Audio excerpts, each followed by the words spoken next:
In every life, there are moments we regret, decisions made in desperation or fear that echo through the decades, and pieces of our hearts that we carry with us even when we've tried to move forward.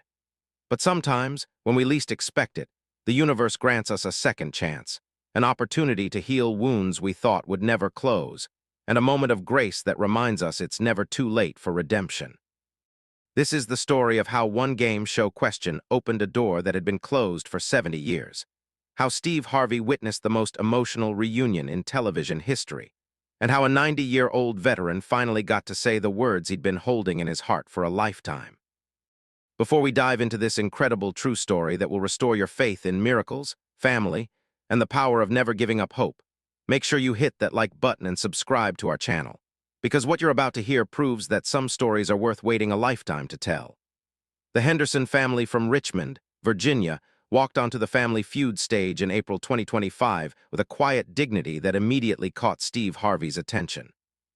Leading the family was 90-year-old World War II and Korean War veteran Thomas Henderson, a slight man with clear blue eyes, deeply lined face, and hands that shook slightly but gripped his cane with determination.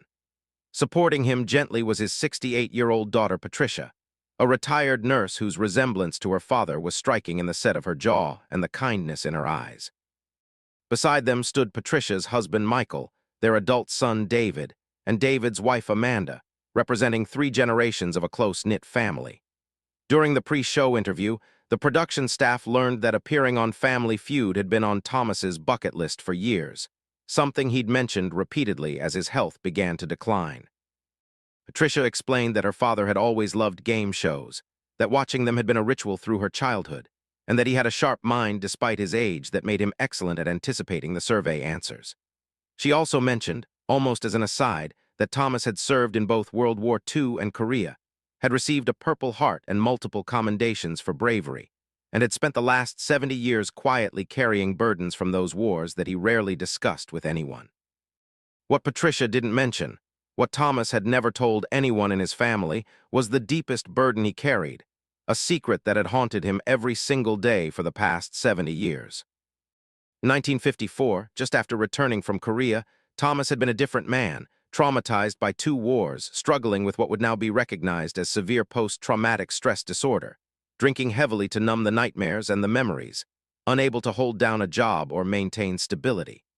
He had been briefly married to a woman named Mary, a relationship that had been passionate but chaotic, fueled by his drinking and her own struggles with mental health.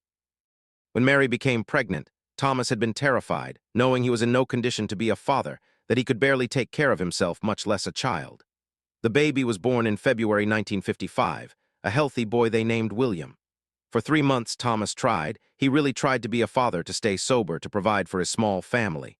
But the nightmares got worse, the drinking spiraled, and his marriage to Mary deteriorated into violent arguments and painful silences. One morning in May of 1955, Mary was gone, and so was baby William. She left a note saying she couldn't do this anymore, that she was giving William up for adoption so he could have a better life than 2 broken people could provide, and that Thomas should forget about them and try to build a new life. Thomas had been devastated, but also, in his broken state, somewhat relieved. He told himself that Mary was right, that William deserved better than what they could offer, that the baby would be adopted by a good family who could give him stability and love, and everything Thomas couldn't provide. He never tried to find them, never sought to contest the adoption, never told anyone about the son he'd had for 3 short months.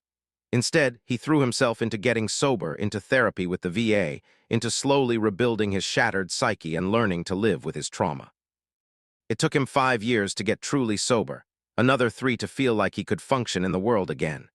He eventually remarried to a wonderful woman named Dorothy who knew about his past struggles with alcohol and PTSD, but whom he never told about William.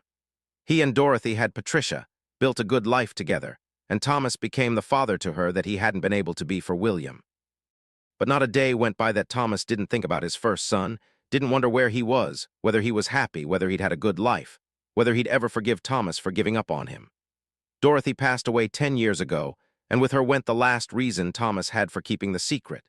But by then, 70 years had passed, and Thomas assumed William had no interest in meeting the father who'd abandoned him, assumed it was too late for anything but regret. Family Feud taping started with Steve Harvey charming the families as he always did, asking questions about their lives and creating the warm atmosphere the show was known for. When he got to Thomas, Steve showed genuine respect and gratitude for his military service, asking about his experiences in the war. Thomas, with the modesty common to his generation, downplayed his service, said he'd just done his duty like millions of other young men, that the real heroes were the ones who didn't come home. But there was something in his eyes, a depth of experience and pain and wisdom that made Steve pause and really look at this elderly veteran. Steve asked Thomas what had made him want to come on Family Feud after all these years, and Thomas's answer was simple and honest. "I'm 90 years old, and I figured I'd better do the things I've been putting off while I still can. Life is short, and regret is a heavy thing to carry. I wanted to make some happy memories with my family while I'm still here to make them." The audience applauded, moved by his candor, and Steve, clearly touched, promised to make this the best experience possible.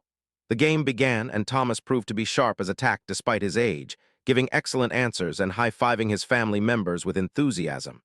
He was engaged and joyful, clearly savoring every moment, and the audience fell in love with his spirit and his sweet interactions with his family. The opposing family was the Chen family from San Francisco, and they were equally charming and competitive. The game went back and forth, both families playing well, and the energy in the studio was positive and fun. But everything changed in the fourth round when Steve asked a question that seemed straightforward at the time. The question was this: name something you wish you could tell someone but never have. It was a question designed to elicit answers about love confessions, apologies, gratitude, or secrets people had been keeping. Thomas was at the podium for this question, and when he buzzed in, something shifted in his demeanor. His hand shook more noticeably, his eyes filled with tears, and when he spoke, his voice cracked with decades of suppressed emotion. "I'm sorry," he said quietly. The answer was on the board, the number 2 response with 23 points, because apparently many people had apologies they'd never delivered. But Steve, with his gift for reading people in moments, saw that this was not just a game show answer for Thomas. This was something real, something profound, something that needed to be acknowledged. "Mr. Henderson," Steve said gently, walking over to the elderly veteran, that answer seemed to come from a deep place. "Is there something you wish you could say to someone?" Thomas stood at that podium, 90 years of life behind him, his family watching with concerned faces, an audience of strangers waiting, and he made a decision. He decided that carrying this secret for one more day was too heavy, that he was too old and too tired to keep pretending the wound didn't exist, and that maybe, just maybe, saying it out loud would bring some small measure of peace. "I had a son," Thomas said, his voice shaking but clear. 70 years ago, I had a son named William, and I let him be given up for adoption because I was a mess, because I was drowning in alcohol and nightmares from the war, because I thought he'd be better off without me. I've never told anyone this, not even my wife Dorothy, God rest her soul. Patricia doesn't know she has an older half-brother somewhere in the world. And every single day for 70 years, I've wanted to tell that boy, that man now, that I'm sorry. I'm sorry I wasn't strong enough to be his father. I'm sorry I didn't fight to keep him. And I'm sorry he had to grow up thinking his father didn't want him, because that was never true. I wanted him so much, but I was too broken to keep him." The studio fell completely silent, the kind of profound silence that happens when people witness something sacred. Patricia gasped, her hand flying to her mouth, tears immediately streaming down her face. Steve Harvey, who had seen countless emotional moments in his career, stood frozen, his own eyes filling with tears as he processed what he'd just heard. Thomas continued, the words flowing now after 7 decades of being held back. "His name was William Thomas Henderson, born February 14, 1955, in Richmond, Virginia. He was adopted sometime in May of that year. I don't know what family took him, don't know what they renamed him, don't know anything about his life. But if he's out there somewhere, if he's watching this, I want him to know that not a day has gone by that I haven't thought about him, that I haven't regretted my weakness, and that I have loved him every single day even though I had no right to." The cameras captured every moment, every tear on Thomas's weathered face, every tremor in his voice, every ounce of pain and regret and love that poured out of this 90-year-old man who had finally unburdened his heart. Steve walked over to Thomas and put his arm around the elderly veteran's shoulders, steadying him as his legs seemed about to give out. Patricia rushed to her father's other side, crying but also processing this stunning revelation that she had a brother she'd never known about. "Daddy," she said through her tears, "why didn't you ever tell us? Why did you carry this alone for so long?" Thomas looked at his daughter with such sorrow and love. "Because I was ashamed," he said simply. "So I thought you'd be disappointed in me, that you'd see me differently if you knew I'd abandoned my first child. I wanted to be a good father to you, wanted to make up for what I couldn't be for William, and I was afraid that telling you would ruin everything." Steve, regaining his composure, addressed Thomas directly. "Mr. Henderson, you served your country in 2 wars. You survived trauma that would have destroyed most people. You got sober and built a life and raised a daughter who clearly loves you deeply. You are not defined by the worst moments of your worst days, and you are not defined by a decision you made when you were broken and traumatized. But I want to ask you something important. If William is out there, if there was a chance to meet him, to tell him these things face to face, would you want that?" Thomas nodded emphatically, fresh tears flowing. "More than anything in this world," he said. "I'm 90 years old and I don't have much time left. Meeting him, telling him I'm sorry, telling him I loved him, that would be the only thing that could give me peace before I die." Steve looked at the cameras, at the production crew, at the audience, and made a decision that would change multiple lives. "We're going to stop the game right now," he announced. "We're going to use every resource this show has, every connection, every database to try to find William Henderson. I can't promise we'll succeed, but I can promise we're going to try." The audience erupted in applause, many people crying, all of them moved by Thomas's story and Steve's commitment to helping. The show's producers immediately got to work, reaching out to adoption registries, genealogy databases, veterans organizations, and anyone who might be able to help locate a man adopted as an infant in Richmond, Virginia in 1955. The taping paused for several hours while the production team made calls and searched records. Thomas, exhausted emotionally and physically, rested in his dressing room with Patricia beside him, the two of them having a long overdue conversation about his past, about William, about the burden he'd carried. Patricia, once she processed the initial shock, was compassionate and understanding. "Daddy, I wish you'd told me years ago," she said. "Not because I would judge you, but because you shouldn't have carried this alone. And I wish I'd had the chance to know my brother, to have him in our lives." She paused, then added, "But maybe it's not too late. Maybe we can still find him." While they waited, Steve came to check on Thomas, bringing water and sitting with him in a quiet moment away from cameras. "Mr. Henderson," Steve said, "I want you to know something. What you did today, telling your truth after 70 years, that took more courage than most people will ever have to show in their entire lives. And whatever happens, whether we find William or not, you did the right thing by finally speaking it out loud." Thomas gripped Steve's hand with surprising strength. "Thank you," he whispered. "Thank you for not judging me, for not making me feel like a monster, for helping me try to make this right." Steve shook his head. "Sir, you fought for this country, you survived trauma, you got sober, you raised a wonderful daughter. You're not a monster, you're a human being who made an impossible decision in an impossible situation. And now we're going to do everything we can to give you the chance you've been waiting for." After 3 hours of intensive searching, the producers had a breakthrough. They found adoption records, cross-referenced with Virginia birth certificates from February 1955, and located a man named William Morrison, adopted at 3 months old by James and Alina Morrison of Richmond. The records showed that William, now 69 years old, had remained in Virginia his whole life, had served in Vietnam, was now retired, and was living in Arlington. More incredibly, the producers discovered through social media searches that William had been actively searching for his biological parents for the past 15 years, had done DNA tests through multiple genealogy sites hoping to find matches, and had posted in adoption reunion groups describing his search for a father who had been a Korean War veteran. The pieces fit together perfectly. The producers contacted William through the phone number they found in the reunion registry. When they explained who they were and why they were calling, William was skeptical at first, having experienced false leads before. But when they provided specific details, Thomas's full name, his military service, the date and location of William's birth, his mother's name, William broke down crying on the phone. He confirmed he was the person they were looking for, that he'd been searching for his biological father for years, that he'd given up hope of ever finding him. And then the producers told him something that made William almost collapse with shock and joy.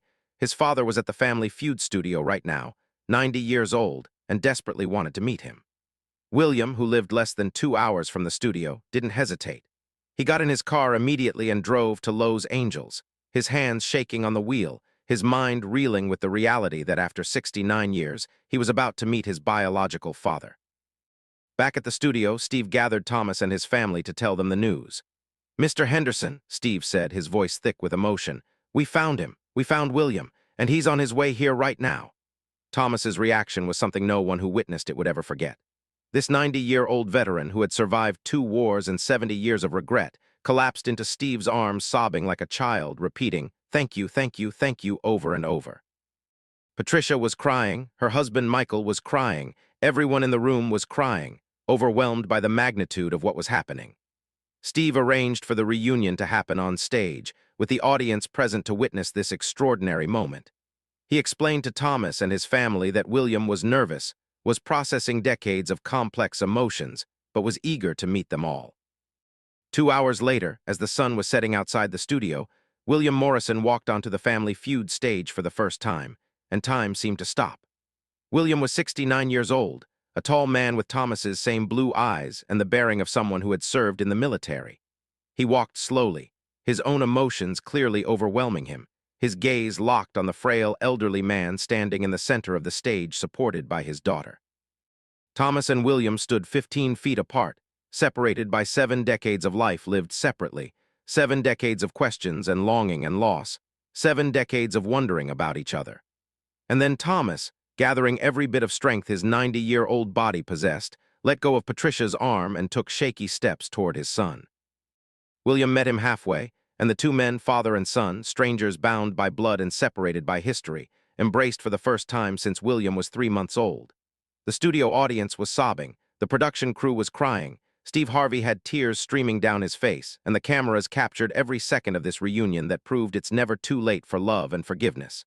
Thomas held his son and said the words he'd been holding for 70 years. "William, I am so sorry. I am so sorry for not being strong enough to keep you, for not being the father you deserved, for missing your entire life. I have loved you every single day, and I have regretted every single day that I wasn't there to watch you grow up." William, his own face wet with tears, held his elderly father and said the words that Thomas needed to hear more than anything. "I forgive you. I understand, and I forgive you.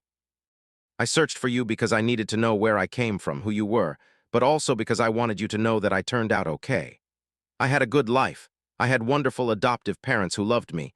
I served my country like you did. I raised good kids, and I'm at peace with my life. But meeting you, hearing that you thought about me, that you loved me even from a distance, that fills a hole I didn't even know was still there." The two men stood there holding each other, 2 veterans from different wars, 2 men who had carried their own burdens and pain, 2 human beings finding healing in the embrace they'd both needed for 7 decades. Steve finally stepped forward, placing his hands on both their shoulders. "Gentlemen, what we're witnessing right here is the power of forgiveness, the power of love that survives even decades of separation, and the power of second chances. Mr. Henderson, you said you wanted to tell William you were sorry, and you did. William, you wanted to find your father and understand your story, and now you have. This is what grace looks like." Steve then invited Patricia forward to meet her half-brother for the first time. The moment between them was equally powerful, 2 siblings who should have grown up together but who were meeting for the first time in their 60s, yet the connection was immediate and real. Patricia hugged William tightly and said, "I always wanted a brother. I just didn't know I already had one." Over the next hour, with the cameras rolling and the audience bearing witness, the Henderson and Morrison families got to know each other. Thomas and William sat together, Thomas holding his son's hand, both of them asking and answering questions about their lives, filling in 70 years of blanks. William shared photos of his adoptive parents, who had passed away years ago, describing them as wonderful people who had given him a loving home and good values. He showed pictures of his own children, Thomas's grandchildren, whom the old veteran had never known existed. Thomas shared stories about his military service, about getting sober, about building his life with Dorothy and raising Patricia, giving William the context he'd always wanted about where he came from and who his biological parents had been. William asked about Mary, his birth mother, and Thomas sadly explained that she had passed away in the 1980s, having struggled with mental illness her entire life, but having found some peace in her final years. The news brought William to tears, grief for the mother he'd never known, but also a strange relief that at least one of his birth parents was still alive, and he'd got to meet him. Steve, watching this family find each other after 7 decades, addressed the cameras with an important message. "Ladies and gentlemen, what we're seeing here is extraordinary, but it's also something that happens more than you might think. There are veterans from every war who came home with trauma, who struggled to adjust, who made decisions they've regretted their whole lives. There are children who were given up for adoption, who have spent their lives wondering about their biological families, who have searched for answers and connections. And there are families separated by circumstances, by trauma, by impossible choices made in impossible situations. He continued, his voice passionate and urgent. If you are someone who gave up a child for adoption, and you've carried that regret, know that it's never too late to try to make contact if you and the child are both willing. There are registries, there are DNA databases, there are organizations that specialize in reunion. And if you are someone who was adopted and you've wondered about your biological family, know that searching for them doesn't mean you're betraying your adoptive family. It means you're seeking to understand your complete story, and that's a healthy, normal desire. Steve shared resources, organizations that help with adoption reunions, DNA services that can connect biological relatives, support groups for adoptees and birth parents, and counseling services for people navigating the complex emotions of reunion. He emphasized that not all reunion stories end happily, that sometimes there are painful truths or disappointments, but that having information and answers is usually better than spending a lifetime wondering. The special episode, edited from hours of footage into a 2-hour documentary, aired 6 weeks later and became one of the most watched Family Feud specials in history. The response was overwhelming, with thousands of people sharing their own adoption stories, reunion experiences, and searches for lost family members. Adoption registries reported unprecedented increases in both birth parents and adoptees registering, hoping for matches. DNA testing companies saw surges in orders from people hoping to find biological relatives. And veteran support organizations received increased requests for help from veterans dealing with trauma and regret from decisions made during difficult times in their lives. But the most meaningful response came from other elderly veterans who, inspired by Thomas's courage, finally shared their own secrets with their families, finally sought help for trauma they'd carried for decades, finally allowed themselves to believe that forgiveness and healing were possible even after a lifetime. Several reached out to the show sharing stories of reunions with children they'd given up or lost contact with, of families brought back together after decades of separation, all inspired by watching 90-year-old Thomas Henderson find the courage to tell his truth. In the months following the reunion, Thomas and William built a relationship that neither had imagined possible. William visited Thomas in Richmond every other week, bringing his own children and grandchildren to meet their biological grandfather and extended family. Patricia and William developed a genuine sibling bond, talking on the phone regularly and making up for lost time. The families celebrated holidays together, combined their family histories, and created new traditions that honored both the Morrison and Henderson legacies. Thomas, who had lived his final years expecting to die with his biggest regret unresolved, now spent his days surrounded by a larger family than he'd ever known he had, held his grandchildren he'd never known existed, and experienced a peace he'd thought impossible. 6 months after the reunion, Steve Harvey invited both families back for a final update. Thomas, now 90.5 years old, looked frailer than before, but his eyes shone with a joy and peace that hadn't been there at the first taping. William sat beside his father, holding his hand, their bond visible and real despite the short time they'd known each other. Steve asked Thomas how the past 6 months had been. "These have been the happiest months of my life," Thomas said, his voice weak but clear. "I got my son back, I got to meet my grandchildren, I got to see William's life and know that he turned out to be an amazing man despite my absence. I don't deserve this gift, but I'm grateful for it every single day." William spoke about his experience. "Meeting my father gave me the final piece of my identity that I'd been missing. I learned where my eyes came from, where my height came from, where my sense of duty and service came from. But more than that, I learned that I came from love, even if the circumstances weren't perfect. My father loved me enough to let me go when he couldn't be what I needed, and he loved me enough to carry that pain for 70 years. That's not abandonment, that's sacrifice." Steve asked both men what they would say to others dealing with similar situations, with long-held secrets or regrets or separated families. Thomas answered first. "Don't wait as long as I did. Don't let pride or shame keep you from seeking forgiveness or offering it. Life is too short and too precious to waste decades carrying burdens you don't have to carry alone. If there's someone you need to find, someone you need to forgive, someone you need to tell the truth to, do it now while you still can." "I almost waited too long, and that would have been my biggest regret of all."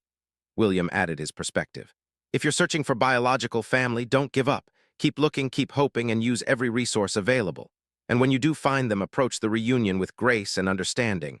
knowing that everyone involved has their own pain and their own story.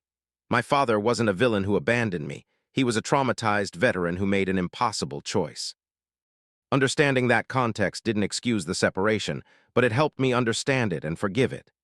Steve shared a final powerful message with the audience. The Henderson family story teaches us that it's never too late for truth, never too late for forgiveness, never too late for love, and never too late for family. Thomas waited 70 years to tell his truth, and William waited 69 years to find his father. But they both got their miracle because they had the courage to be vulnerable and honest. Whatever you're carrying, whatever regret or secret or unresolved pain you're holding, I want you to know that healing is possible, that forgiveness is available, and that second chances can happen at any age. The documentary ended with footage of Thomas's 91st birthday party, celebrated with both the Henderson and Morrison families present. 3 generations on each side coming together to honor the man who had brought them all together through his courage to finally tell his truth. Thomas, frail but radiant with joy, was surrounded by children, grandchildren, and great-grandchildren, some who had known him their whole lives and some who had just discovered him months before. He blew out his candles with William's help, and when asked to make a wish, he said he didn't need to because all his wishes had already come true. Before we close this remarkable story, I need you to hit that subscribe button and turn on notifications, because stories like Thomas and William's remind us that miracles can happen at any age, that love survives even decades of separation, and that the courage to tell our truth can transform not just our own lives, but the lives of everyone connected to us. Thomas Henderson passed away peacefully 8 months after meeting his son, surrounded by his entire family, both the one he'd raised and the one he'd found. His funeral was attended by over 200 people, veterans from his unit who were still alive, members of both the Henderson and Morrison families, and people from around the country who had been touched by his story. William gave the eulogy, speaking about the father he'd known for less than a year but who had impacted his life immeasurably. He talked about forgiveness, about the complexity of love, about how his father's greatest act of love had been letting him go to a better life, and how his father's greatest act of courage had been asking for forgiveness 70 years later. Patricia added her own tribute, talking about growing up with a father who was present and loving, but who carried a secret pain she hadn't understood until the end. She spoke about how learning about William hadn't diminished her relationship with her father but had deepened her understanding of him, had shown her the full complexity of his humanity, his struggles and his strength, his regrets and his redemption. The story of Thomas and William became part of Family Feud history, cited as an example of how ordinary moments can become extraordinary, how truth can emerge in unexpected places, and how television can sometimes be a vehicle for genuine human connection and healing.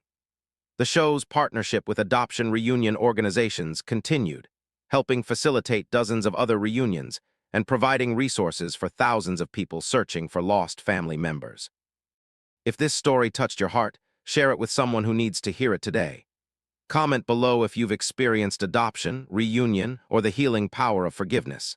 And remember that whatever truth you're carrying, whatever regret you're holding, whatever relationship you think is beyond repair, it's never too late to try. Thomas Henderson was 90 years old when he finally found the courage to speak his truth, and that courage gave him 8 months of joy and peace that made his entire lifetime of regret worthwhile.